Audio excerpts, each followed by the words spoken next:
Welcome to Speaking in Spoons, the Chronically Ill podcast, with your host, Christina Brookman.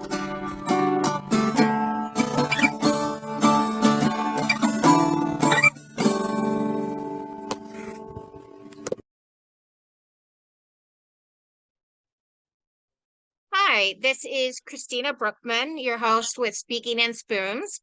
And this week we are talking about medical trauma and gaslighting.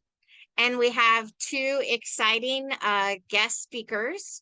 We have Bill Jenkins and Beth. I'm going to pass the conch and let you kind of introduce yourselves before we get started.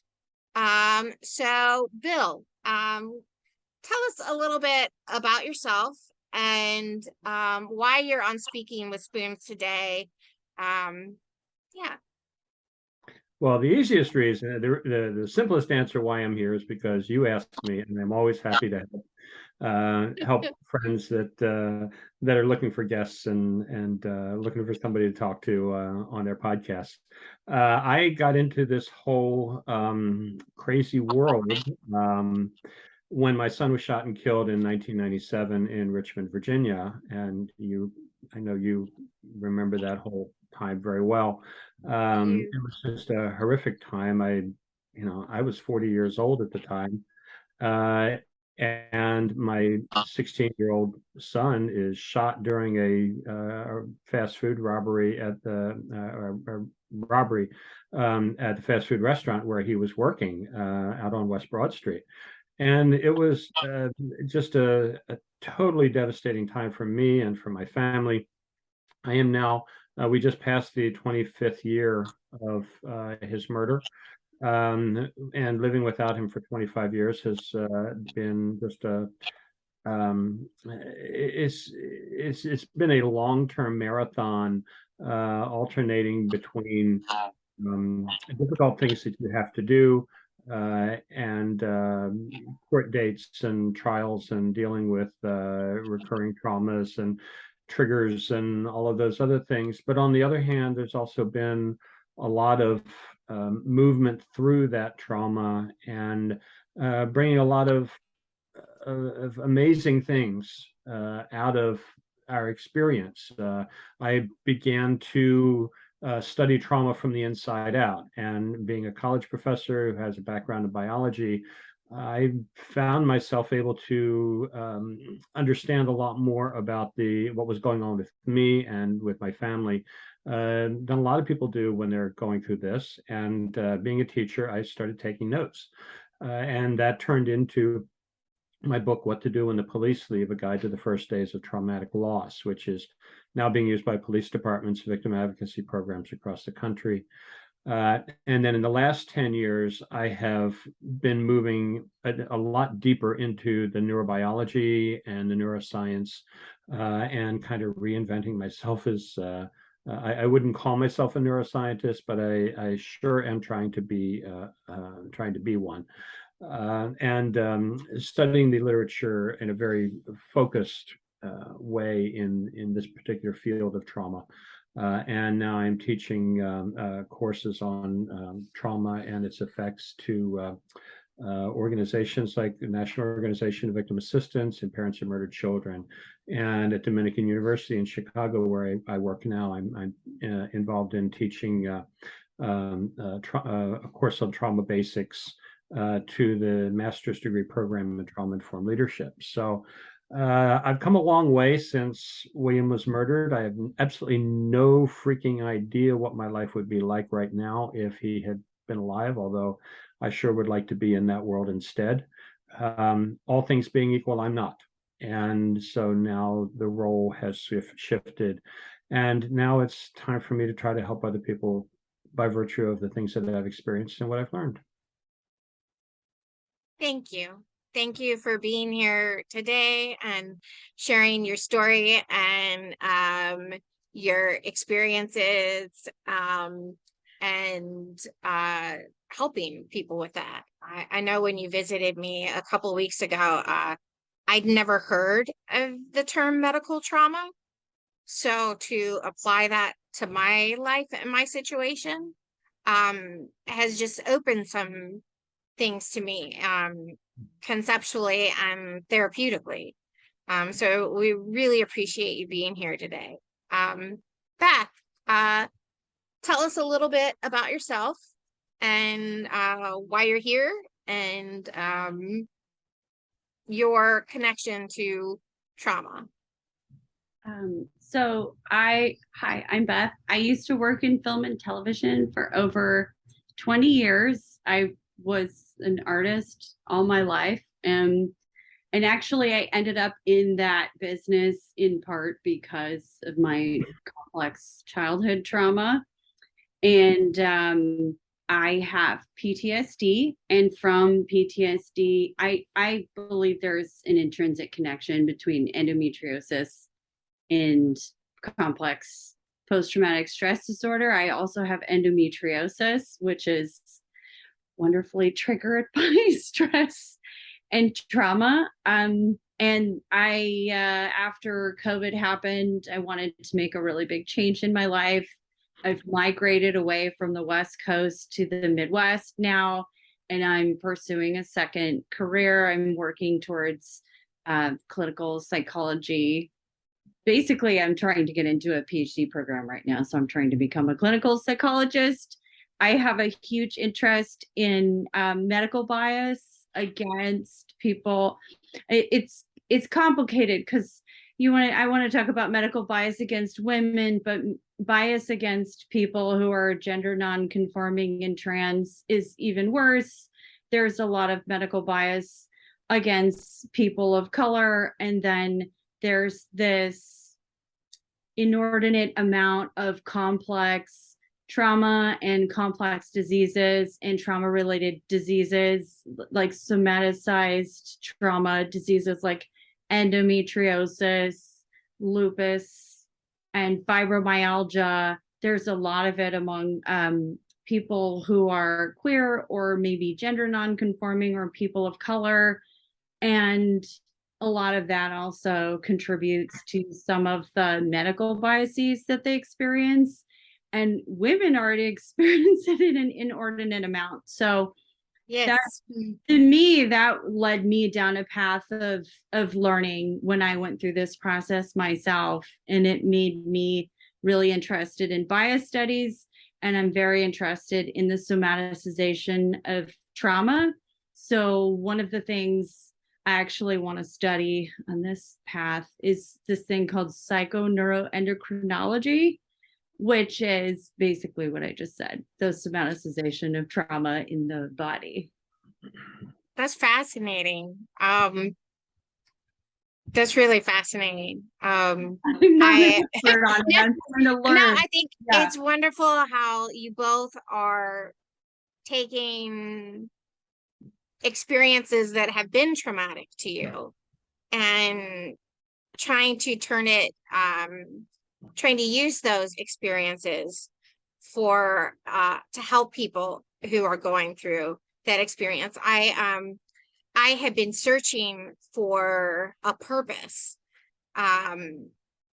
since I had to stop working, because my background was theater, as you both know, and I was an actress, but I also taught children physical comedy and theater in general, and I loved it. I love working with the kids, and it was a very hard grieving process to let that go.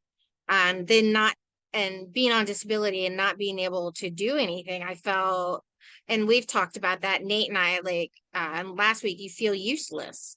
And like you don't have, And so I am in a social work program. I'm on medical leave right now, but my goal is to be a medical social worker with kids with disabilities and chronic illnesses and terminal illnesses. But who knows, you guys are opening me up to this whole trauma and like the medical connection that I hadn't thought of before.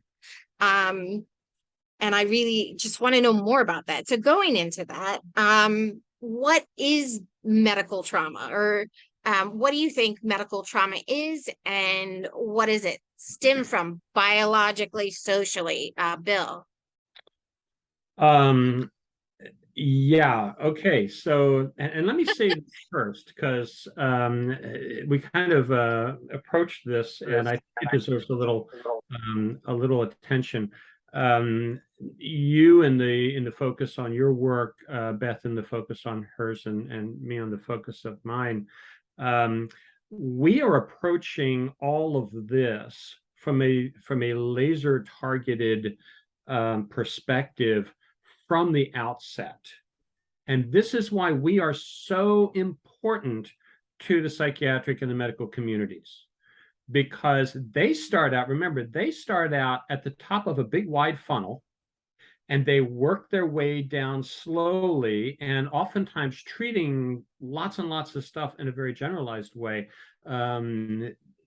That's a much broader look at what's going on in people's lives, and it can take them years and even decades to get to where we are at the outset, and finally whittle down to say, oh my gosh, there's this population out there that hasn't been addressed yet. Let me go work with them. And we are coming in from those populations and saying, hey, here we are. We are parts of these populations that need this attention. You guys aren't paying attention to us, so we're going to have to do it ourselves. And I think this is we have leapfrogged over all of those other the schizophrenia folks and the the abnormal psychology folks and all of those other things, and all the other medical issues, and we've targeted in on these specialized groups very, very quickly, and because we know they're there. And I think that we have a great deal of value for the medical community and the psychiatric community and the neurobiology community. And I hope that we are being recognized. And I think we need to make sure that we make our presence felt. And the only way to do that is exactly what you guys are doing. I'm too old for it, but exactly what you guys are doing and pushing in and saying, I'm going to get my professional credentials. There are a number of other people that have done that. Dr. Joan Cacciatore out at the MISS Foundation out in Arizona, who experienced a stillbirth of her baby, and she went into that field from that. Deborah Spungen, whose daughter was the Nancy in the Sid and Nancy, Sid Vicious murder of her daughter. She went into social work and wrote a book, and has been working with that field and that particular group. So I just want to encourage you guys to keep doing what you're doing. And know that there's a great deal of value to people like us, to this community, and they need to pay attention. They need to listen, because we're the ones that are coming in from the trenches and crawling out and saying, hey, there are people down here that need your help.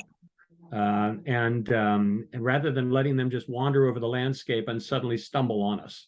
So, I just really want to encourage you guys and say thank you so much for the extra effort of working on your own personal credentials to develop that, to get that attention. You guys are going to be the ones that can go to the conferences and present your papers, and to be able to stand up in professional meetings and say, hey, I have something to say. I'm from this community, and I need to say this on behalf of this group, because you aren't listening.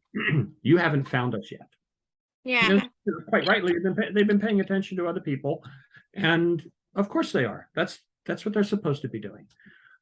Anyway, so having said that, thank you. I think I've got when I was at school. To that first before we go. No, that's okay. I made a group of phone buddies at school the first semester that have chronic illnesses or disabilities, and we would chat with each other and share stories and stuff, and it really excited me that all of these people were going into this field. And so what is is that what we're doing? I'm yeah, go ahead. Yeah, we're gonna cut. I could cut that, obviously. Hey everybody, we're back from the break.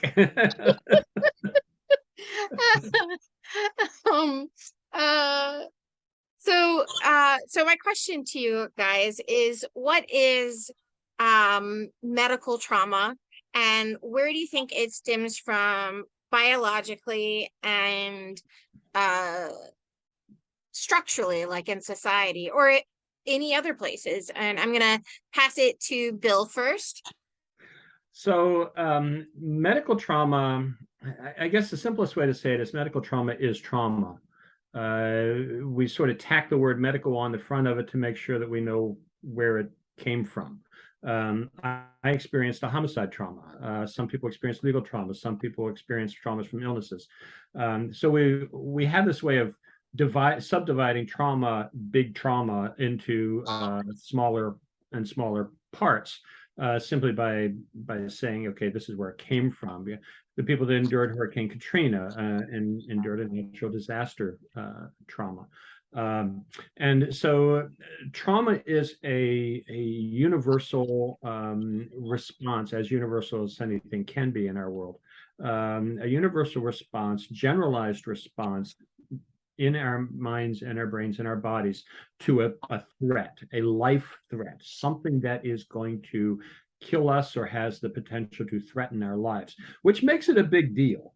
I mean, this is not, you're not traumatized when your little brother takes your toy away from you when you're a kid.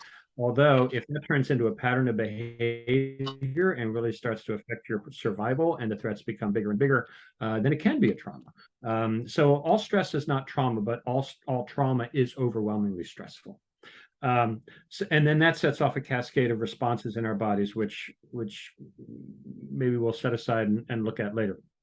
But medical trauma is unique in the world of trauma because we have natural disaster, we have intentional trauma to harm, we have someone assaulting another person, sexual assault and domestic violence trauma are very big in the legal community. But the difference between medical trauma is that the people that are traumatizing you aren't really trying to hurt you in a diabolical way. In many cases, they're just trying to help.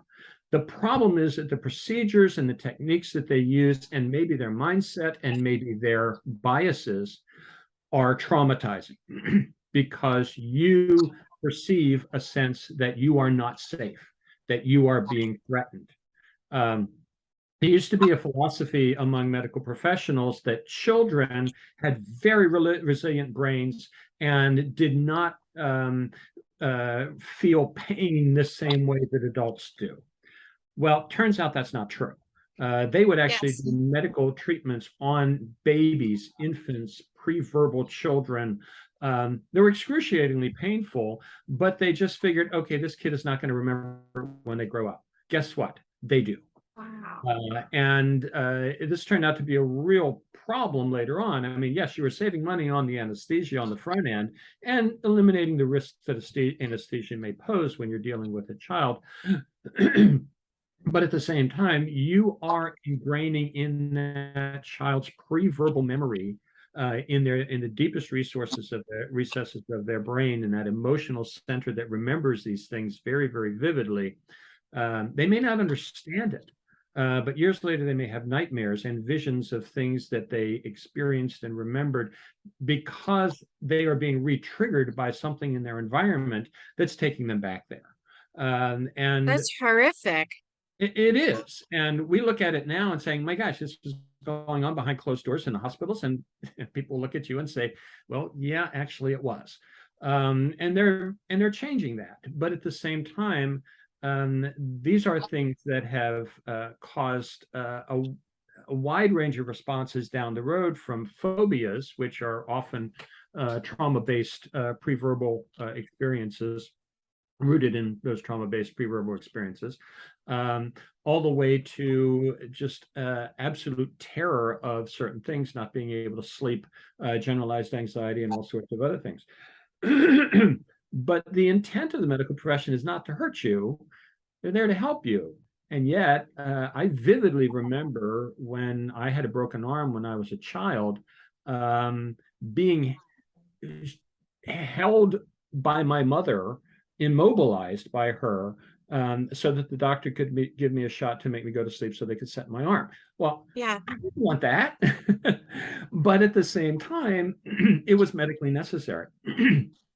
So these things can become very powerful parts of our memory. And of course, memory is where trauma lives. Trauma is what I call it a disorder of the memory. It's not a memory disorder, but it's a disorder that's based in the fact that we remember these things. And we remember things that threaten us very, very vividly because that's survival, right? So anyway, to make this a long story, a very short one, it doesn't matter that the intent of the perpetrator and the instigator of this is that they're trying to be benevolent. What matters is the way they go about it, and we need to retrain and reframe a lot of this. The restraint, the absolute restraint. Oh my gosh, we can't use anesthesia for whatever reason, so you have to be immobilized. Well, immobilization and restraint are the thing, perhaps the strongest traumagenic experiences we can have. And pain, of course, and this lack of sense of safety.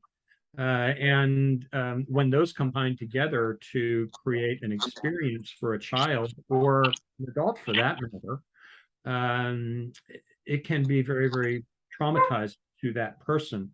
And we have to reassure, we have to reinstate that sense of safety. We have to move back to a place where we're able to do these things, even though they may be painful and difficult. We need to be doing them in a trauma-informed way, in a trauma-sensitive way.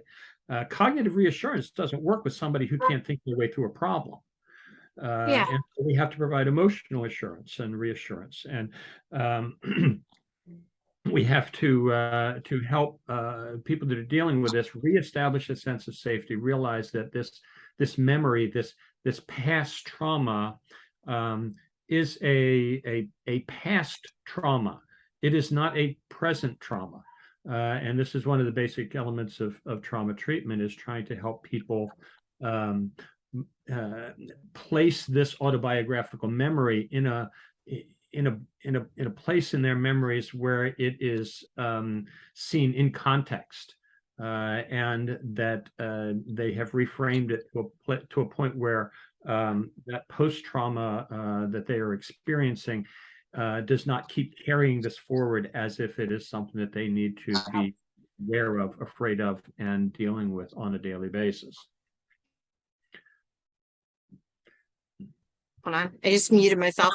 I have one question before we pass the conch to Beth, because I want to hear your thoughts on this topic as well.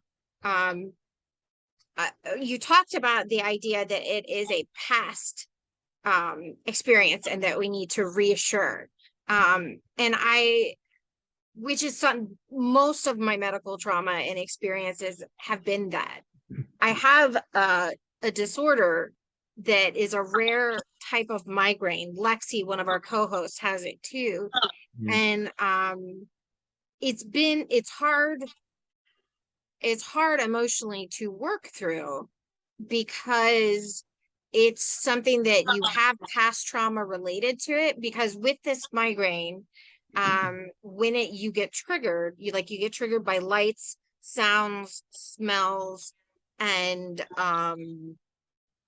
pain, you become paralyzed on the right side of your body, and your right side, if your face droops, so it looks like a stroke, but it's not. But you have I will often have to be wheelchair bound when I leave the house, and I can't communicate when this happens, and so I don't feel safe, like you were talking about that idea of safety. And it's also scary because people are making decisions for me, and I can hear it all happening, but I can't communicate. So it's not just a past thing. It's something that it's a fear it's going to happen again. And I know with some other disorders, like people with POTS, where you pass out. And so there's an anxiety about, am I going to pass out in this situation? And so would you say that that's a recurring thing, or it's still based on the trauma of the first time it happened? Well, and this is where it gets tricky, because you have a connection to that was terrifying, and you are living with some of the symptoms that often we need to do. And remember, I when I work with people that are dealing with homicide, it's an acute moment in time that they can then go back and at some point they need to reframe the way they think about the trauma as past as opposed to present. Okay. Your symptoms are still occurring in the present, Okay. and one of the things that we try to do with trauma treatment is to help people degeneralize their response, so that, for example, if you're bitten by a dog, you're going to be afraid of all dogs. And then you realize, hey, I only need to be afraid of the chihuahua that bit me, right? Sorry. Gotcha.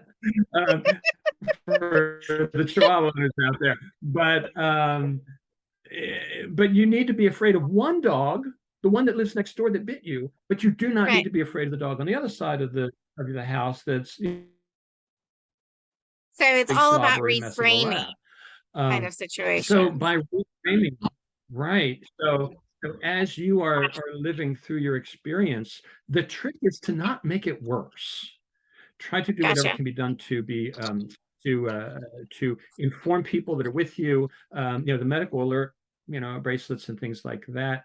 I actually have a cheat sheet for caretakers. Yeah. Right. And education for people, especially Yeah. the police. I mean, the last thing Yeah. you want is to be by yourself, fall down, have an attack, fall down, and then the police show up and say, "Yeah, this drunk girl just got to go to the station, and we'll dry her Yeah. out." And no, that's not what's going on, of course. And we Right. see this with a lot of people that are subjected to police abuse, because the police don't understand what the heck is going on. And so Yes. we do need first Better responders to know training, exactly what's going on, better training for this. And some of them particularly are mental, like yeah, sorry. no, that's okay. Some of them are getting it, and many of them are not. Yeah. And in the worst case scenario, you have people winding up getting shot and killed because of it, Yeah. because they can't control their motor movements. So, but one things that we do know is that trauma, when it first begins, can create changes in the body that then follow us through our lives. And I think this is where Beth has a lot Yeah. more. Interesting though, when you're talking about police being woefully undertrained and people getting shot and killed. There was a woman, I remember the first time I heard about this, it was a woman named Taisha Miller in California. I want to say it was maybe Riverside, California. She fell asleep in her car. She had narcolepsy. I believe it was undiagnosed. Again, it's worth looking into. Her family contacted the police and needed help getting her safely out of her car, and they just shot and killed her. Whoa. They just shot her through the window of the car. That was, I believe that was around 2001, maybe 2002. It was, And it'll happen like with 90s, early 2000s. yeah. I think it was 1998 actually. I just looked up her name on my phone. It was 1998, but I think it was that her family thought she had undiagnosed narcolepsy. And they but this is we were talking in between the Zoom feeds, about the importance of social work.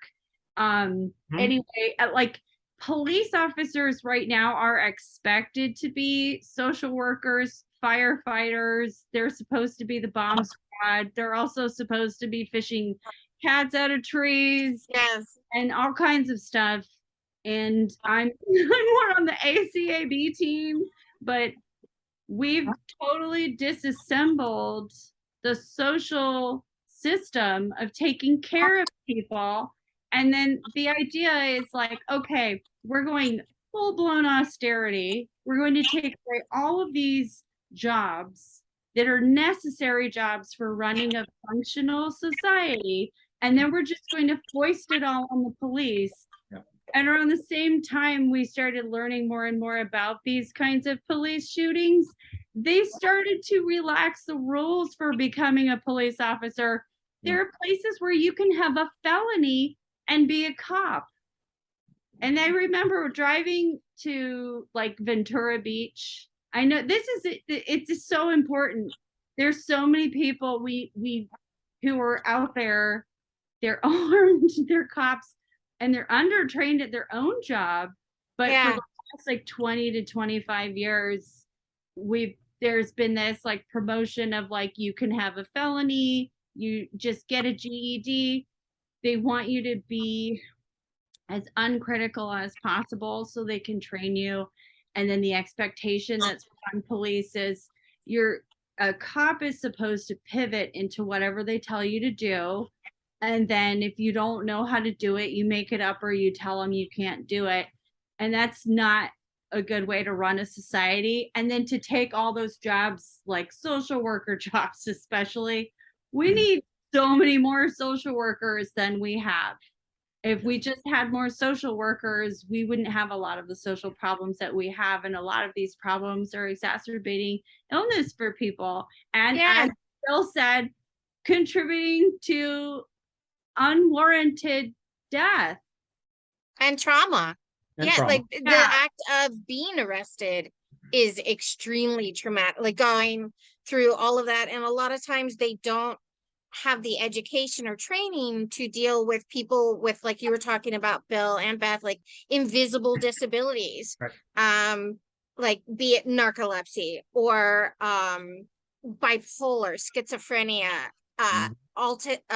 Asperger's, anybody on the spectrum, or any kind of mobility that isn't maybe necessarily as obvious, that could be interpreted as someone who's inebriated.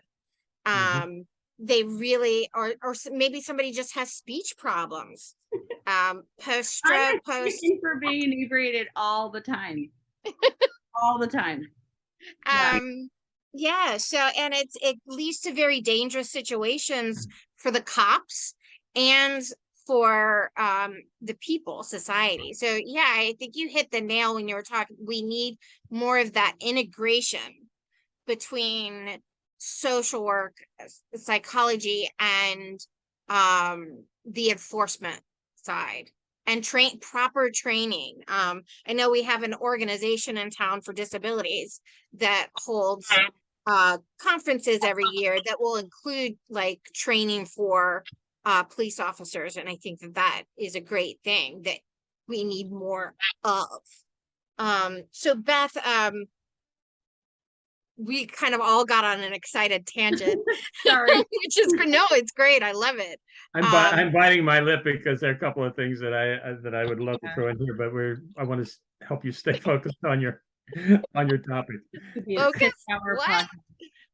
No, that's welcome here at Speaking in Spoons. But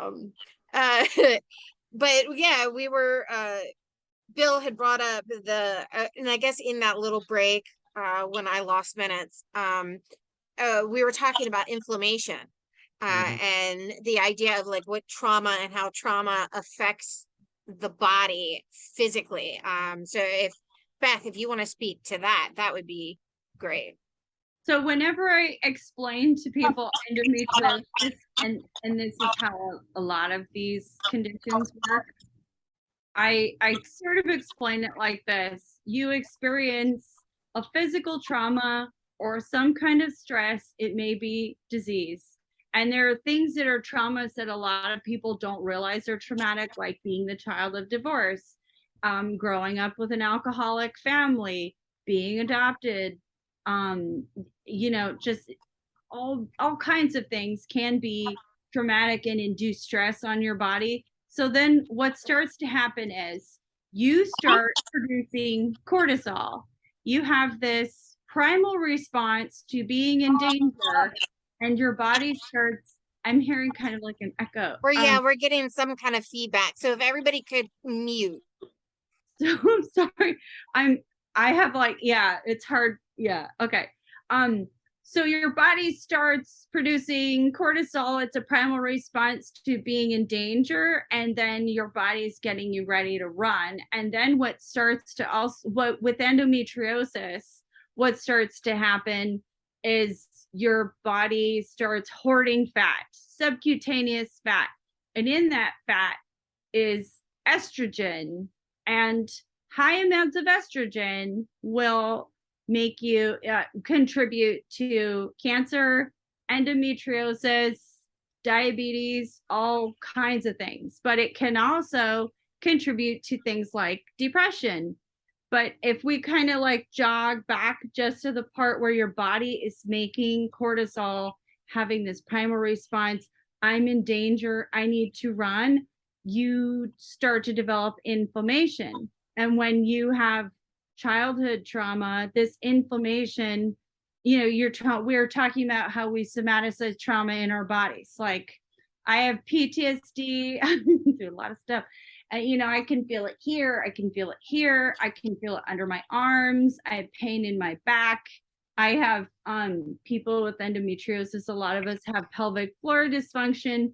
And then so you start feeling physical pain in your body, and then that starts to lead to more referred pain.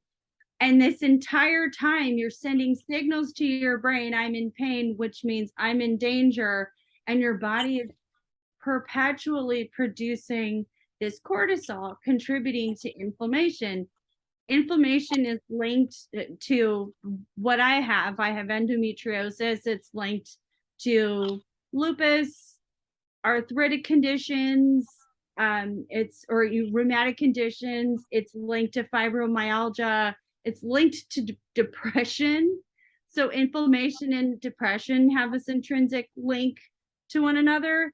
And so from the jump, even if you are exposed to a stressor, you're going to start this cascading series of physical pain, and then that causes emotional pain, and then it becomes this cycle. It's like a snake eating its own tail, where you're feeling physically bad and it makes you feel mentally bad, and then it just all kind of spirals out of control, basically.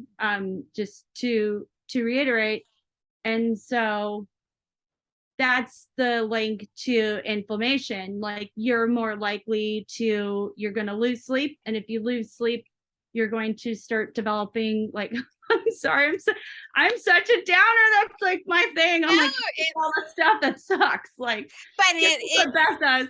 It's true. Yeah. And I think the greatest thing we can do is educate ourselves and educate other people, because if you figure out, like, it sounds like a downer, but then it gives you clues onto what you can do about it. Like the reframing, like I know, like I'm excited that we're talking about pain through this, because our next episode is going to be about pain. So it's all connected.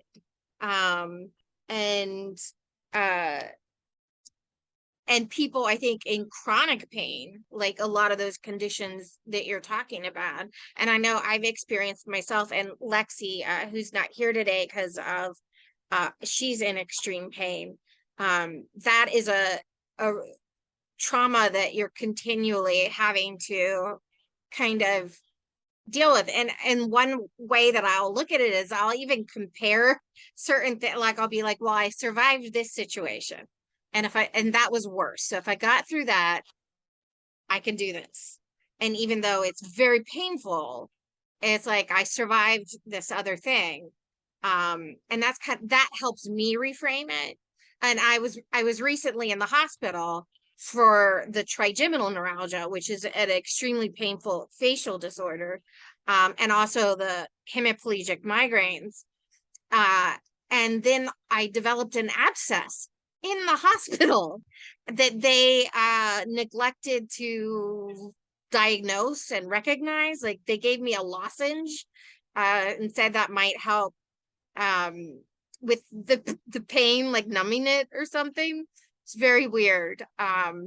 That's a whole other story. But I honestly, I didn't think I was going to get through that. But I did. And now I'm like, well, I survived pain wise. I thought I had felt the most pain I've ever felt with the trigeminal. When I had that abscess, like, I just wanted to die. And I've never felt that. I always wake up, I'm always like, I got to push through this. But now I have that, and I can look back to that and say, I got through that. I will live. And just breathe through it but yeah, it affects. And we talk to so many people like that, like fibro. And it's interesting what you're talking about with the estrogen and with women. I have Ehlers-Danlos, and Lexi has Ehlers-Danlos, and that's a connective tissue disorder. And when you have estrogen, the more estrogen you have, typically the more loose your connective tissue is, because the estrogen affects that too. And so women typically, not always, but they're typically have worse symptoms than men. And then you get into the cortisol, and that, like, it's just really Can I jump interesting, on fascinating. that? Yeah, please. On that piece really quick. So then there's another thing that because we have people who are born with ovaries and uteruses, we're already producing estrogen, and then our bodies, our biological bodies, like tend to hold more fat stores because there's this expectation that we're going to carry children and need to nourish them later in life. So we actually tend to hold on to larger amounts of fat stores, even ones we can't even see. And again, like everybody has estrogen because everybody has fat. And so people who are women or assigned female at birth, we have a tendency to present earlier in life. Our symptoms are more extreme, and then this leads to bias on the part of the medical community. There are a lot of medical providers who, despite their training, like, you took biology, like, you know about biology, like, that's what our bodies do. But it leads to this presumption that when women present in an ER, and by the way, anyway, sorry. We're doing a whole episodes on ERs. When we present in an ER with any kind of pain, they immediately start looking through our psych history. And then a lot of people, they don't even listen to your symptoms. They are like, well, what are you taking? What are you taking? Who's your psychiatrist? What kind of meds are you on? Yeah. Yeah, exactly. And then they don't even consider the plausibility of you being in pain until they've established that maybe you're on or not on antipsychotics, or are you on an SNRI? Are you on an SSRI? Do you have a history of being hospitalized and labeled as a what is it called? Like drug seeking or attention seeking. And so then that, like, just to kind of circle back and touch on this medical trauma, that's another kind of medical trauma. And that kind of stress can impact you physically. Yes. That kind of, like, because emotional, as we've already established, our emotional states affect our physical states. And then when you're feeling anxious and stressful, we start producing cortisol. And then if we are, if we have like biologically female bodies, or, you know what I mean? We have more fat. And so we're just going to secrete way more estrogen. And that can even lead to behavioral changes. And they're already just stuck. They've stuck us in this box. They're like, do you need Cymbalta? Do you need, what can I give you that I'm not qualified to give you today to clear this bed so I don't have to deal with this complicated BS that you brought to me? That's their job. They want to clear the bed, and they'll, whatever they can prescribe you to get you out the fastest. I really wish it would be a law that only psychiatrists or pain management doctors could prescribe psychiatric meds. because there's so many like general practitioners, PCPs, that are prescribing it that have no business, and they're prescribing it to children, which can have the complete opposite effect. Like Prozac for an adult chemically affects you differently than Prozac for a child. And it's not safe. It's not good.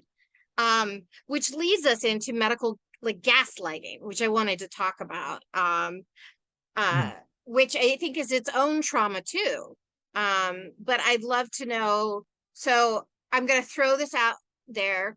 I will start with Bill. I'd like to know your thoughts on medical gaslighting from the trauma perspective, and then Beth, your thoughts like on trauma, but also maybe then like you both could speak to biochemically, I don't know, or societal, structural. What are your thoughts on gaslighting? I handled that question great.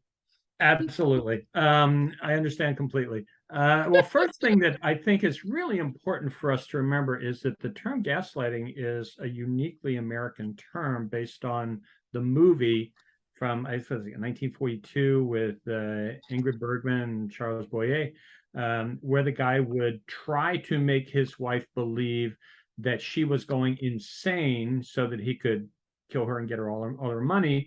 But he did it by telling her things that were untrue, that countered what she was experiencing. So he turned the light down on the lights, which at the time were gas lights, as opposed to light bulbs. He turned the light down, and she complained that it was getting dark, and he'd say, "Oh, honey, it's not getting dark at all." So that's gaslighting. The thing is that unless you understand that reference, you may not understand the word. So we have to be culturally sensitive. And I was on a discussion board recently online, and I realized that this woman was describing her domestic violence issues online with this group, and everybody was saying, "Oh, that's gaslighting. That's gaslighting. That's gaslighting." And she came back and she said, "What's gaslighting?" And I looked. She's South Africa. She'd never seen the movie. She never heard the word. So as we deal with issues like this, we need to recognize that some of the words that we use in America may not be used by people and don't have that reference. You're breaking up a little, Bill. Anyway, I'm sorry. That's okay. So anyway, are we doing okay? Can you hear me now? Yeah, you're freezing a little bit off and on. Can you hear me now? I can hear you. Are we doing all right? Yeah, you're good. Yeah, somebody else in the house might have gone online and then watching a movie or something, or cat videos. But I think it's important that when we talk about terms like this, that we make sure that everybody's on board knowing what they mean. It's okay to use them, of course. It's just we need to make sure we know that people know what they mean, so that when we say that term to them, they don't just nod their head, not really knowing what's there. Anyway, medical gaslighting, and even with that, I'm not sure. I know of situations where psychiatrists and therapists have intentionally told somebody something that was not true in order to get them to a place where they would emotionally break, and then use that as some sort of breakthrough. I don't know whether that's what you're talking about, or whether you're talking about something that is done by doctors and non-therapeutic or non-therapists, to just basically tell the patient what they want them to believe, regardless of what the patient's symptoms are. No, I think this is a complete situation of me not understanding the reference, like you were talking about. And I hear people talking about, have been using it to and now that I know it, I want to go watch that movie, because yeah, and I love Ingrid Bergman, so that's like, I need to see this. And that does exist, and I think it does exist in the medical term. Just what I was talking about, and what I think more people are talking about, is kind of what we were starting to talk about with that, it's in your head. This doesn't exist. Okay. The whole idea of Right. hypochondria, Right. which particularly for invisible illnesses or rare illnesses, like Ehlers-Danlos, which we're now learning is not the rare disorder that I thought it was when I was diagnosed years ago. Like the symbol for it is a zebra, because when they train doctors, they say, when you're evaluating a patient, think horse, not zebra, because you're rarely going to find a zebra. But the problem with that mentality is that zebras do exist. Right. What And I happens when wouldn't a zebra walks through necessarily the door? imply that. It's more that it with that mentality, doctors aren't doing a thorough good history. They're not really listening to the patient, because the person that knows you better than anybody else is you. Absolutely. And then the people that live with you and are around you. But still, those sometimes people that are supposed to be the ones to support you are the ones that aren't willing to see it, which that to me is a trauma, and has been a trauma. Not being believed is a betrayal, and betrayal is trauma. Exactly. Yeah. Or trauma. And when you get back to that whole idea of not being believed, that's a disruption of a relationship. And right there, boom, we're in the middle of a traumatic experience, because you don't believe me. I can't believe you don't believe me. I'm telling you the truth, and you don't believe that my experience is valid, that my experience is legitimate. I'm somebody who tries to look at both sides as much as I possibly can from an objective standpoint. And I can see how highly stressed doctors who do not have time to spend time with their patients, who have to take shortcuts throughout the day, who are constantly running from pillar to post, trying to figure out what the heck is going on and how do I get through my day and process all of these patients. I can see how they would be tempted to take shortcuts and to not sit and truly listen to their patient. But that doesn't excuse the fact that they do it. Because not listening to your patient that's just malpractice. And this, ironically, this is one of the reasons why patients are saying, well, I've had it with that doctor. I'm going to go to somebody who really listens to me. And then they will move off in another direction and go into, let's say, an alternative or complementary or integrative or whatever you want to call it, other treatments out there and practices that may not do you a darn bit of good. Now, they may make you feel better for a short period of time, like acupuncture and Reiki and sitting there and gazing at your crystals. But if and I don't dismiss those from a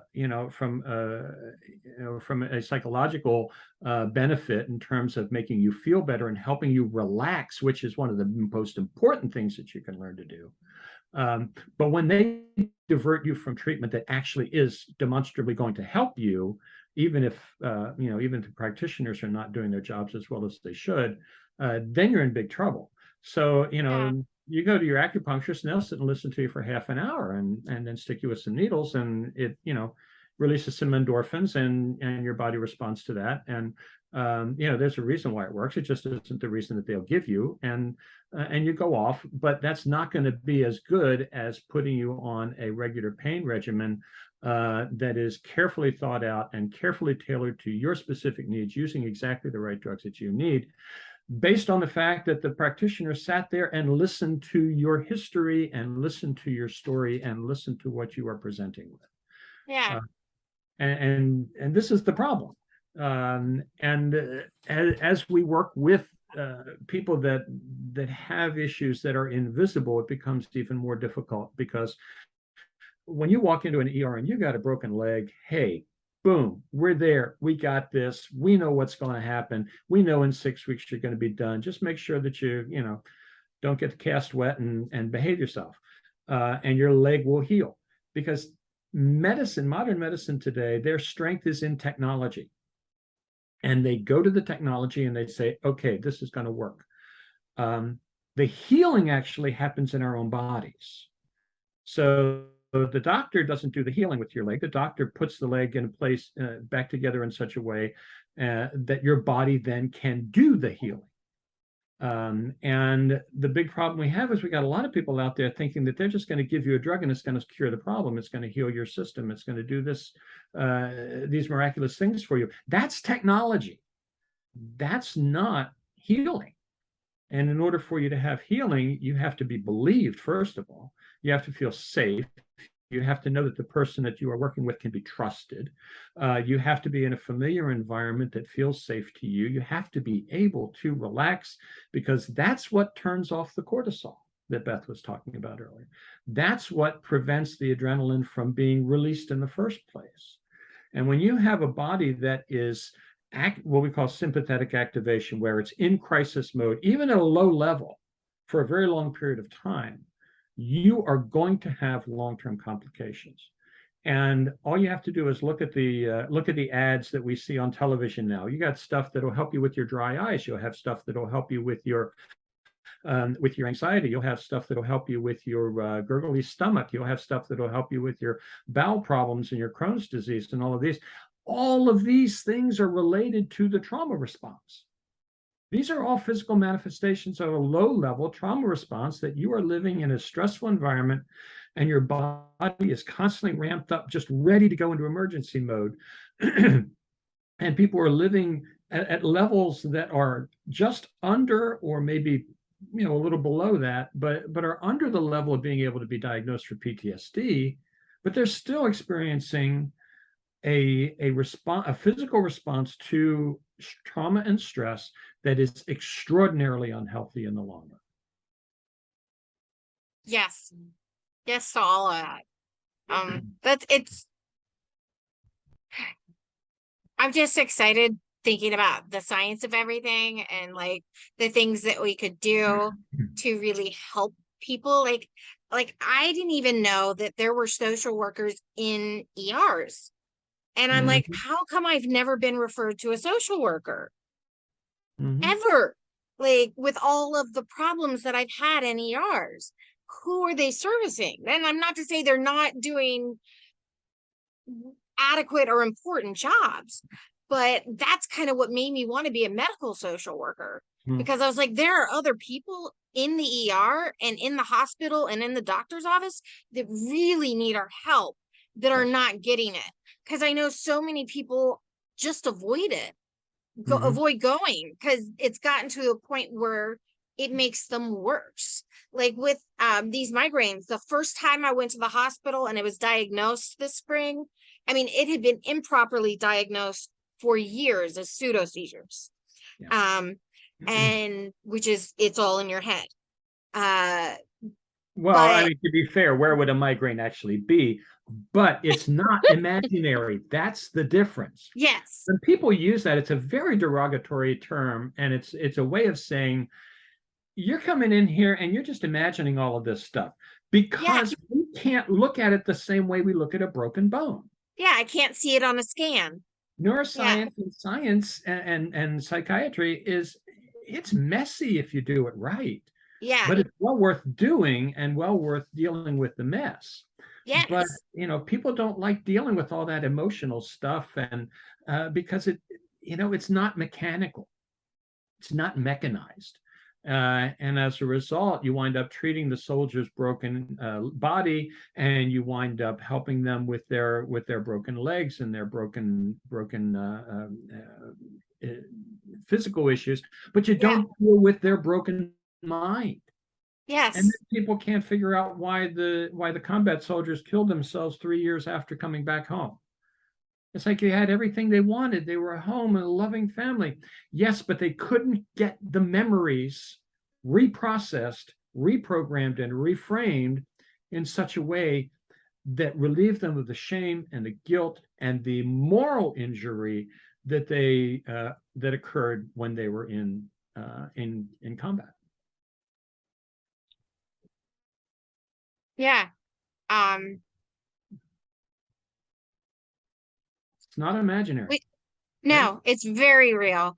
And we like to hide people, and we're ashamed of mental health or physical conditions that cause mental health issues, and a lot, like, because there's a lot of physical conditions where you're diagnosed with anxiety, but it's actually you have heart rate issues, which causes the same feelings and symptoms of anxiety. So that proper history and really listening to the patient and looking at the whole part and not just the, and I think that's important with medical and with psychology or social work. They have to talk to each other, because it's a whole person, and how cool would it be if ERs have a triage nurse, right? And that kind of evaluates what order you're seeing and what's going on and how you're seeing. But how cool would it be if there was also a social worker or a psychologist or somebody else there, or like a nurse, I don't know, somebody with some kind of mental health training or something to evaluate and go, okay, to not just look at, okay, yes, this person needs help by other services. How can we help them to make sure that people aren't getting like falling through the cracks, but also help with patient care, because sometimes patients are not treated well when they're coming in with these invisible illnesses and things like that. And it's just like with the cops, because there isn't that sensitivity training or knowledge of some of this stuff. It's just like, like one hospital, oh, we think you might have a stroke, so they wheel you right in and they do all this stuff and they take you seriously. Another hospital, I already had everything typed up and it's not a stroke, so I have to wait 6 hours. And I'm like, no, I'm paralyzed. And the nurse kept saying, well, I need to take your blood pressure and I need to do all the stuff and you need to talk to me and tell me what's going on. And I couldn't. I was like doing this to tell her to turn the lights off.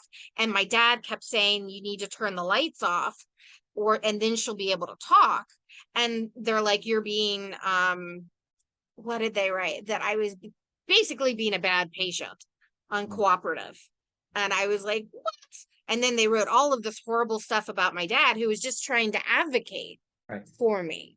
And he's panicking, of course, and maybe not being as nice as he could be because it's, my dad, but he's also under a lot of stress. And this is what happened. I mean, we're going to have an episode on being a caretaker is very stressful and traumatic for them. That's a whole other experience. So Beth, what are your thoughts on not gaslighting? I wish doctors wouldn't do it. I think a lot of doctors do it. They don't realize that they've been trained to do it. I have to sort of go back through things that were already talked about. I've been taking notes here. I think that one of the reasons that things are in the state that they are is that we have this for-profit medical college system, and it is inordinately expensive.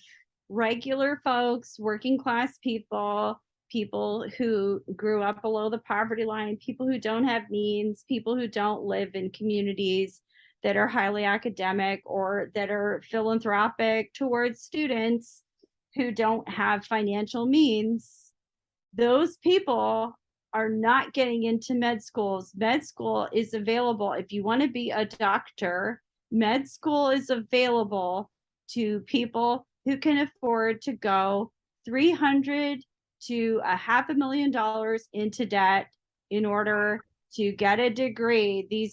This is indicative of the fact that there is like an actual class divide between who is receiving care and who determines what that care is going to be. So that's one. Two is medical schools are not training people to understand complex disease. They're also not really training doctors to understand like the mind-body connection. It's starting to become a little bit more common. It's still really problematic. It's not happening. And, you know, as we've discussed, that leads to a lot of emotional distress for patients with, if you have mental health issues or if you have complex physical issues, you have somaticization of disease because you've experienced trauma, or you have comorbidities, like if you have multiple things going on with your health, they're going to look for what you all were talking about earlier. They want to very precisely hone in on where's the horse. They want to find the horse, and they're not looking. We've got zebras and chickens and ducks and geese and salamanders and tardigrades floating around here, and no one sees any of them, right? And we also got people dressed up as horses. Yeah, right. A lot of people. There are a lot of people dressed up as horses that are definitely not horses. So that's really problematic in terms of getting access to care, barriers to getting care, and not being gaslit by doctors. And then, of course, there's the whole, this is discussed a lot when I have endometriosis. I'm going to want to bring that up again, as if you don't already know I have endometriosis. But when we talk to medical practitioners, and we're talking about the bias that we experience and the gaslighting that we experience, a lot of people bring up this thing about how there's this like God complex, and you can always get the truth from nurses. If you talk to a nurse who had to work her way through school to get her certification, I'm sorry that their certification, nurses are not just women, I'm sorry. But everyone, well, no, that's not true. I had some of my worst treatment has been from nurses, because they also are not trained to see anything but horses, and will see you as like faking it, or like they just will dismiss it, because like there are good ones out there. I'm not dismissing that, but you know, I do also think it's a societal thing, right? Because we get it from, I think it's how people are represented and talked about in the media, in the songs we listen to, and the shows we watch, the movies, the plays that are being written and produced, and this very American. I'm very curious to know more about how people are represented in other societies, but we have a very American thing of not showing our sickness, pushing through pain. No pain, no gain. So anybody we celebrate people with disabilities that are working, that are capable of doing things, and not that we shouldn't, but then we kind of poo-poo the ones that can't. It's like disability porn, where I think it all centers around the bootstrapping mythology, that we're all supposed to just be these rugged individualists who can create immense amounts of wealth from nothing, as if we're all Dale Carnegie. Like, those days are over with, and he was a con artist, and I don't want to be Dale Carnegie. I just want to sleep in a little bit longer and get paid what I deserve and not be discriminated against by doctors or at work. Maybe that would be okay. But there's that myth that we can all con our way into $1 billion, and everybody in America will become some captain of industry, when there very few people have those kinds of means. And most of those people they had ability privilege, they had gender privilege, they had the privilege of being a white person, or they had access to money through generational wealth. And often it's a combination of those things too. right. Yeah. Yeah, it is usually this wonderful complex cross section. Yes. Everybody wants the American dream. Right. And I think we need to start reevaluating what the American dream is. Right. So we should probably wrap up a little. I really enjoyed this discussion with you both. Nate, do you have any questions with them before we or thoughts? Not to put you on the spot at the last minute. You're muted. I was not expecting to be into like what you were saying about the medical industry. I have experienced similar things with my illness as well. It seems like it's more common than it is like it doesn't seem like it's that uncommon for people to have these sorts of experiences with the medical care system, but nothing seems to change. And I don't know what that means, that so many people are having issues like this, but nothing has changed. VCU in Richmond has started a program where they yes, doctors aren't up to date with science. And this is going to go to that, Beth, too. But VCU started a program a couple of years ago in coordination with the medical and theater department, where they hire actors to be patients and I'm fascinated by this program, to kind of help doctors in the training program work on their working with a patient. Yeah, to really work on how to get a patient history, all of that stuff. And they do some very complicated things. And I think and the actors will give them feedback about how they felt they were the doctors did with them, like bedside manner. Did they really listen to me? Were they looking in my eyes? Did I feel like I could trust them?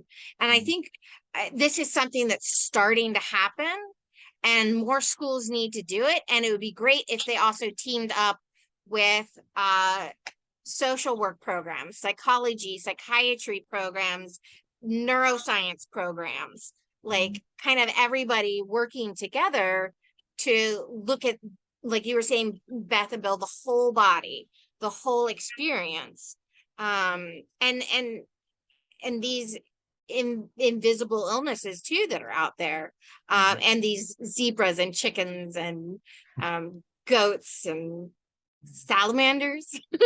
Said, yeah. So yeah, it's fun doing this podcast, Nate, because we're starting to realize we're not alone. Like, we knew it talking to each other, but we're hearing so many people's experience. It's reaffirming and validating, and that's needed. Yeah. Did you have anything else you wanted to say or ask them? Well, if I want to ask them, I mean, I wrote you some questions, like, did you want to ask them some of those questions about that? Because I was very interested in Bill's, like, he wrote a book about trauma, and I was just wanting to know more about how that, like, has that changed you, writing a book on it? Like, clearly you had some issues that were not prepared when you had it, and you felt like you need to tell other people. Well, sure. And I want to throw a couple things in as well. Standardized patients that are being used now is what they're calling them. Yes. And it's really turned out to be not only a really great way for actors to make money, Yes. but also it's turning out to be great for the nursing programs and the medical programs. We do a nursing program at Dominican University that is extremely well thought of. very high reputation, but we can only take 60 students at a time. But they'll do, they've got mannequins that can be made to do just about anything, and they'll have these simulations, and they will have a standardized patient. They will also have standardized family members who will be actors, who will be there with them. They'll also have people from the social work program, people from the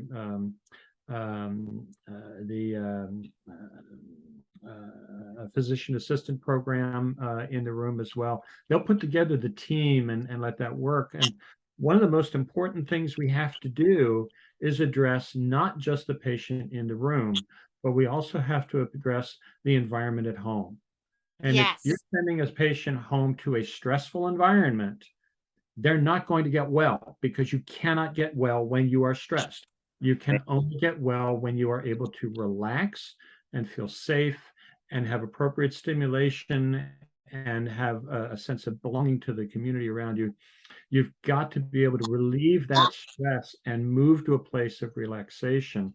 And this includes your physical health, what you eat, what shows you watch. I mean, really taking yourself down a couple of notches to a place where you can say, hey, I'm relaxed. Because our society constantly puts us in this revved up, you have to get this done by this period of time. And that starts the crisis response system. And the crisis response system shuts down the healing process, because if you're running away from the tiger, you don't have time to start putting your bones back together. Right. But when you can relax and you can back away from running away from the tiger and reduce the cortisol in your system, reduce the adrenaline in your system, reduce the sympathetic response in all of your organs to running away from the tiger, then you start to heal. So what I'm working on doing as much as possible whenever I do my workshops is trying to teach people how to relax through meditative strategies, through and relaxation isn't just lack of stress. Relaxation is doing things intentionally that relax you. Mm. And this is one of the things that we kind of get wrong. But anyway, maybe that can be another podcast. But going to the question of the book, one of the things that helped me with the book was I stayed up till 2 o'clock in the morning and worked on writing this book to help other people, because that's really what I wanted. I wanted other people to benefit from my experience. And if I could get that down on paper and tell them what worked for me and what I found out from other people that worked for them, that can be something. And it turned out it was something. But I also had to stay up till 2 o'clock in the morning and working constantly on this to really with a focused goal. Didn't do much good for my marriage, which is unfortunate. But at the same time, it did get this written, and it also helped me, because one of the things that we have to do when we are dealing with trauma, especially acute trauma, and things that are very, very difficult to deal with in our memories, so we have to pull them out, and we have to look at them, and we have to reframe them, and we have to reevaluate them, and we have to then reprocess those memories and put them back into our autobiographical memory in a way that has stripped all of the emotions away from them, that it just becomes an event. It's no longer a crisis event. And I was able to do that, and I didn't realize I was doing it at the time, but that's what I was doing. As we work with people who experience trauma, that's the hardest thing to get them to do, is to pull these memories out, to look at them in a safe place with people you can trust.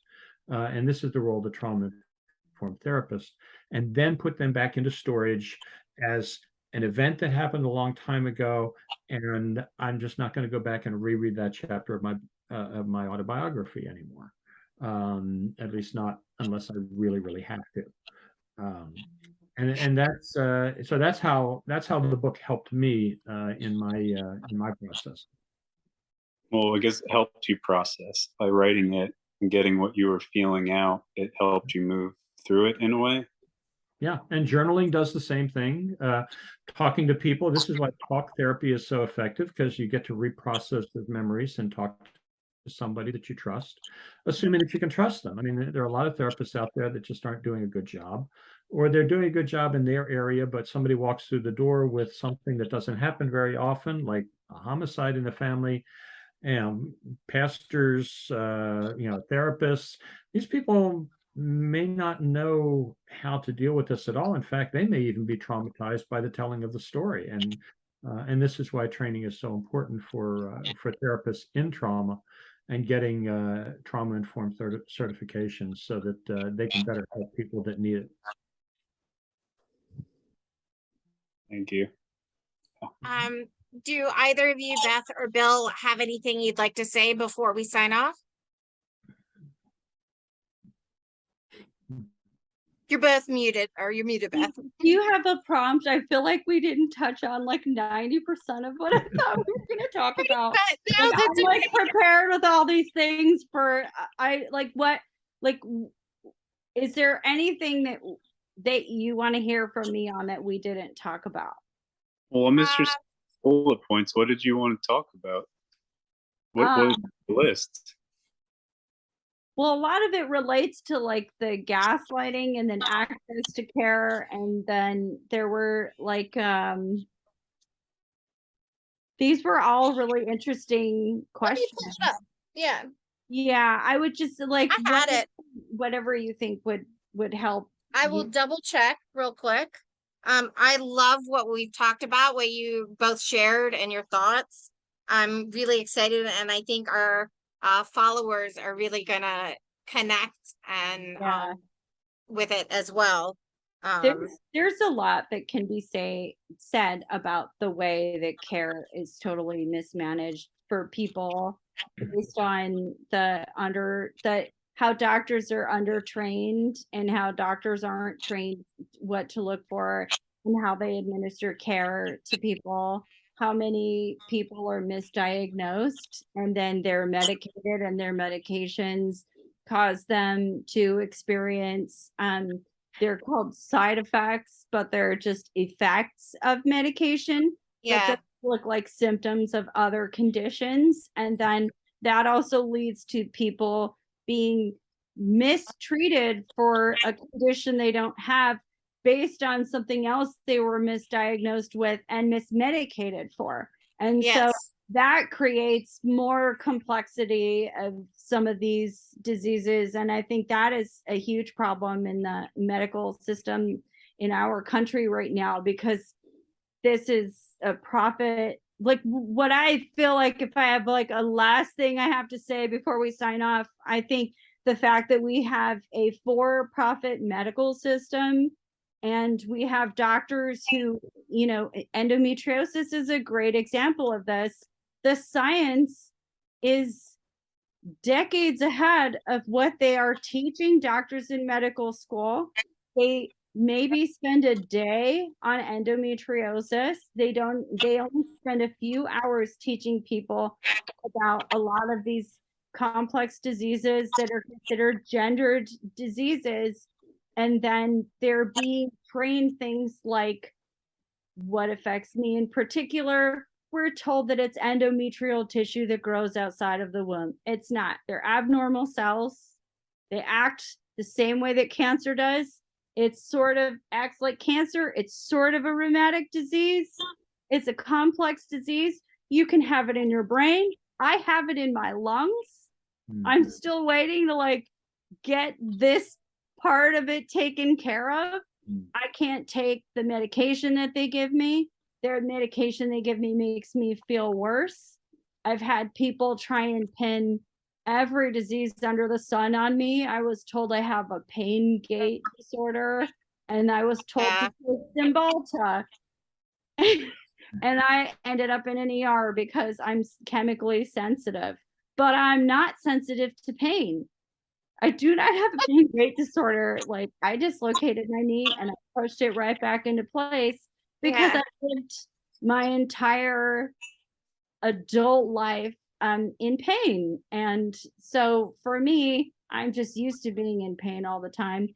So then to have a person just to we were talking earlier about how you thought that people who are only psychiatrists should be administering, or God, it's been Psychiatric meds. yeah. And yeah, once we're like, we've been talking for over 2 hours. I'm just like fading away here. It's okay. Anyway, like to prescribing. Sorry, I'm starting. It's that time of day. I'm like losing the words. So I get you. So people who prescribe medications, you were saying it should only be psychiatrists and people who are medical doctors, and that's what they do. Maybe not primary care physicians prescribing psychiatric medications to people. I had a person, I was her first patient. I may be the first person she prescribed anything to as a resident, who told me that my endometriosis was a pain gate disorder and put me on Cymbalta. And then every single person I saw after that point saw that I was told that I had a pain gate disorder and that I was on Cymbalta. They were trying to get me to go from the 20 milligrams that put me in the ER immediately up to 60.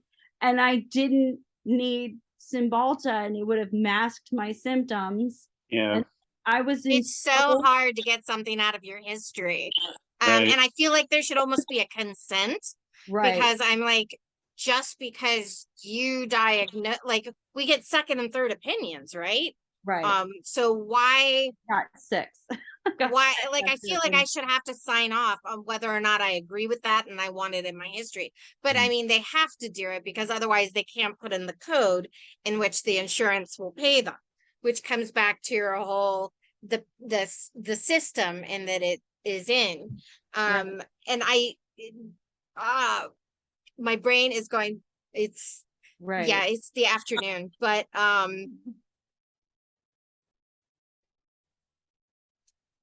I did want to say, with these programs that we were talking about, Bill, it would be great if it wasn't just doctors in training, but if the attendings were going too. And that way, like the current residents, and that, like, and they had to keep going like every couple of years, so they're getting more up to date, like you're talking about, Beth. And there, you almost have to get, like, I mean, with anything technical, you have to get recertified, right? But and I know that doctors have to keep up with certain things, but the thing that they don't keep up with is this patient care and this informed care about things. And because there is so much specialization, they're not learning about a lot of the new sciences that could affect a patient that comes in. And I think maybe it's too much for everybody to know, but that's when they have to be okay with saying, I don't know this. I have no idea what this is. And let the ego go. And that's absolutely okay. And say, but I'm going to send you to these people and see if these specialists can help us figure it out. And I'll be with you to help you through the process, you know? It would even be helpful to train doctors to just admit that they don't know things. Yes. To just say, train doctors to say, I don't know. And to, you know, after med school and all of that cramming and all of that, you know, everything they have to do to pass boards and become certified, a lot of people get really burnt out. And then to speak to, you know, socioeconomics and the way that labor works in our country, not just the financial hurdles that hinder other people's ability to even get into medical school, but then there's the way that we do work. People should not be working for 48 hours straight. People should not be working 12, 16, 18 hours straight. You cannot think straight after 10 hours, even if you don't have a complex disease or a disability. My caretaker has like 4 jobs. She helps me. She takes care of 4 kids as a single mom. and then works overnight just to make ends meet. Like that's Yeah. that stress you're talking about, Bill, and that never-ending cycle of distress. So I think I just want to thank you guys so much for coming on. We'll have to have more episodes and keep talking about stuff because there's so much to talk about. And this is just, we really appreciate you being here today and taking the time to talk with us. Well, if I could say one last thing as Yeah. I always believe the patient, believe your client, believe the victim. That is critical. Listen to what they have to say, because you cannot move forward into the future without having an accurate history of the past and an accurate history. And that includes a trauma history. And the third thing is to learn to relax and de-stress your life in such a way that you are not making things worse with the stress that you're experiencing. So we have to pay attention to the environment that the patient or the client or the victim is coming out of, and make sure that we don't send them back into that environment that may have exacerbated the symptoms that we're seeing in the hospital or in the therapy. Thank you. Yeah. Right. Thank you. I think you just said it right there. So this next up on Speaking in Spoons will be Nate, Lexi, and I having oh wait, no, that was before this. I'm gonna cut that. So a little edit in here. Our next episode is going to be about pain, which I think is a great follow-up to what we've been talking about here, chronic pain and acute pain, and how we handle that, and the multiple ways of handling that. So thank you so much. Thank you. This has been Speaking in Spoons. Thank you.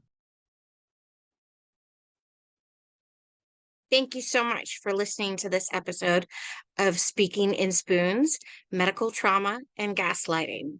We'd like your thoughts, your reactions to what you listened or watched to, and also if you have any personal stories to share of yourself or your loved one who may have experienced medical trauma or gaslighting. As I've learned, it's not gaslighting. Thank you, Bill.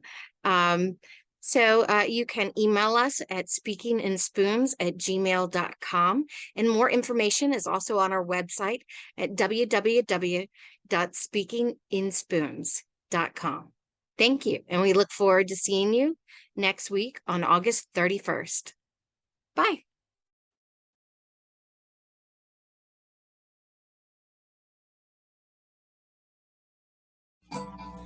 If you want to contact us, please send a DM or an email to speakingatspoons@gmail.com with any stories you have, or if you'd like to interview with us on any of our upcoming topics.